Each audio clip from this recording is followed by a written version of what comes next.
ಭಾರತ ಮತ್ತು ಪಾಕಿಸ್ತಾನ ಮಧ್ಯದಲ್ಲಿ ಕ್ರಿಕೆಟ್ ನಾಳೆ 15ನೇ ತಾರೀಕು ಕೊಲಂಬೋದಲ್ಲಿ ನಡೆಯುತ್ತೆ.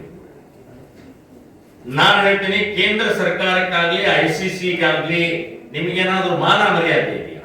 ಪಹಲ್ಗಾಮ್ ಆಗಿ ಇನ್ನೂ ಕಣ್ಣೀರು ಆರಿಲ್ಲ. 26 ಹೆಣಗಳು ಬಿದ್ದಂತಹ ಮನೆಗಳಲ್ಲಿ ಇವತ್ತಿಗೂ ಅಳ್ತಾ ಇದ್ದಾರೆ, ಇವತ್ತಿಗೂ ನೋವಿದೆ, ಇವತ್ತಿಗೂ ತೊಂದರೆ ಒಳಗಡೆ ಇದ್ದಂತವ್ರಿಗೆ ಇನ್ನೂ ಎಷ್ಟು ಪಹಲ್ಗಾಮ್ ಮಾಡಬೇಕಂತ ನೀವು? ಪಾಕಿಸ್ತಾನ ಜೊತೆಗೆ ಆಟ ಆಡುವುದು ಹಠ ಯಾಕೆ? ಛಲ ಯಾಕೆ? ದುಡ್ಡ?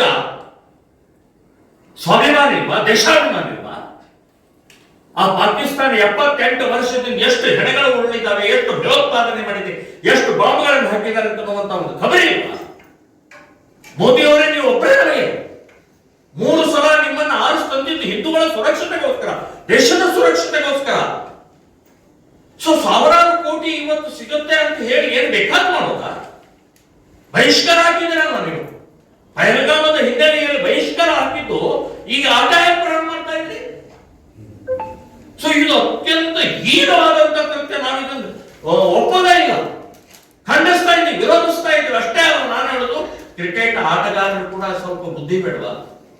ನೀವು ಪಹಲ್ಗಾಮ್ ನೀವು ಕ್ರಿಕೆಟ್ ಆಟಗಾರ, ನಮ್ಮ ಭಾರತೀಯ ಕ್ರಿಕೆಟ್ ಆಟಗಾರ 2 ಹೆಣ ಬೆಳೆದಿದ್ರು ಗೊತ್ತಾಗ್ತಿತ್ತು ಅವಾಗ ಏನು ಅಂತನ್ನುವಂತ ಆ ರಕ್ತದ ರುಚಿ, ಸಾವಿನ ರುಚಿ, ಆ ಮನೆಯ ಕಷ್ಟ ನೋವು ಗೊತ್ತಾಗ್ತಿತ್ತು ಭಾರತೀಯ ಕ್ರಿಕೆಟ್ ಆಟಗಾರರಿಗೆ. ನಾನು ಹೇಳ್ತಾ ಇದ್ದೆ, ನೀವಾದ ಯೋಚನೆ ಮಾಡಲ್ಲ. ದುಡ್ಡು ನಿಮಗೂ ದುಡ್ಡು ಸಿಗುತ್ತೆ ಅಂತ ಅಂದ್ಕೊಂಡು ಏನ್ ಬೇಕಾದ್ ಮಾಡೋದ? ಮತ್ತು ಈ ಬಹಿಷ್ಕಾರ, ಪಾಕಿಸ್ತಾನದಿಂದ ಬಹಿಷ್ಕಾರ ಹಾಕಿದ್ದು ಎಲ್ಲ ನಾಟಕ. ಒಂದು ವೇವ್ ತಯಾರು ಮಾಡೋದು, ಒಂದು ವಾತಾವರಣ ತಯಾರು ಮಾಡೋದು.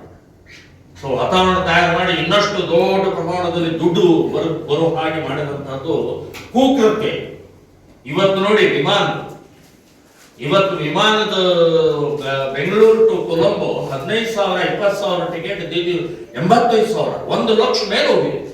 ಏನ್ರಿ ಅದೇ ಇಲ್ಲಿ ವ್ಯವಸ್ಥಿತವಾದ ಅದೊಂದು ಮೋಸದ ಆಟ. ಬೆಟ್ಟಿಂಗ್ ನಡೆಯುತ್ತೆ, ಸ್ಪಾನ್ಸರ್ಗಳು, ಅಡ್ವರ್ಟೈಸ್ಗಳು, ಏನು ಭಯಾನಕವಾದಂತ ಇವತ್ತು ಲೂಟಿ ಹೊಡೆಯುವಂತಹ ಪ್ರಕ್ರಿಯೆ ಕ್ರಿಕೆಟ್ ಆಟ. ಆ ಸ್ವಾಭಿಮಾನ ಬಿಟ್ಟು, ದೇಶಾಭಿಮಾನ ಬಿಟ್ಟು ಆ ಹೆಣಗಳ ಮೇಲೆ ಇವರು ಕ್ರಿಕೆಟ್ ಆಡ್ತಾ ಇದ್ರ. ನಾನು ಹೇಳುದು, ಇದು ಮೋದಿಯವರೇ ಮತ್ತು ಕೇಂದ್ರ ಸರ್ಕಾರದ ಶೋಭೆ ತರುವಂತಹದ್ದಲ್ಲ. ಇಡೀ ದೇಶದ ಜನ ಚೀತು ಅಂತ ಇದ್ದಾರೆ. ನಾನು ಎಲ್ಲ ಭಾರತೀಯರೆಲ್ಲ ಹಿಂದೂಗಳಿಗೆ ಹೇಳ್ತಾ ಇದ್ದೀನಿ, ಪಹಲ್ಗಾಮ್ ನೆನಪಿಟ್ಕೊಳ್ಳಿ. ಇದು ಮೊದಲೇದಲ್ಲ, ಕೊನೆಯದು ಅಲ್ಲ, ಇನ್ನು ಬೇಕಾದಷ್ಟು ಆಗೋದಿದೆ. ಇವರಿಗೆ ಕೇಂದ್ರ ಸರ್ಕಾರ ಅಥವಾ ಸರ್ಕಾರದವರಿಗೆ ಈ ದುಡ್ಡು ಮುಖ್ಯ ಆಗಿದೆ, ಸ್ವಾಭಿಮಾನ ಇಲ್ಲ. ಹಾಗಾಗಿ ಯಾರ್ಯಾರು ಕ್ರಿಕೆಟ್ ಪ್ರೇಮಿಗಳಿದ್ದಾರೆ 15ನೇ ತಾರೀಕು ಟಿವಿ ಆಫ್ ಮಾಡಿ ಬಹಿಷ್ಕಾರ ಹಾಕಬೇಕು ಅಂತ ಹೇಳಿ ನಾನು ವಿನಂತಿ ಮಾಡ್ತಾ ಇದ್ದೀನಿ. ನಿಮಗೂ ಸ್ವಾಭಿಮಾನ ಇದ್ರೆ, ಕ್ರಿಕೆಟ್ ಪ್ರೇಮಿಗಳಿಗೂ ಕೂಡ ದೇಶ, ಧರ್ಮ ಅಂತನ್ನುವಂಥದ್ದಿದ್ರೆ, ಹಿಂದೂಗಳ ಸುರಕ್ಷತೆ ಅನ್ನುವಂಥದ್ದಿದ್ರೆ, ನಿಮ್ಮಲ್ಲಿ ಏನಾದರೂ ಭಾರತ ಮಾತೆಯ ಬಗ್ಗೆ ಒಂದು ಕಳಕಳಿ ಇದ್ರೆ, ಸೊ ಕ್ರಿಕೆಟ್ ಪ್ರೇಮಿಗಳು ಅವತ್ತಿನ ದಿನ ಬಹಿಷ್ಕಾರ ಹಾಕಬೇಕು ಅಂತನ್ನುವಂಥದ್ದು ನಾನು ಹೇಳ್ತಾ ಇದ್ದೀನಿ. ಈ 2-3 ವಿಷಯ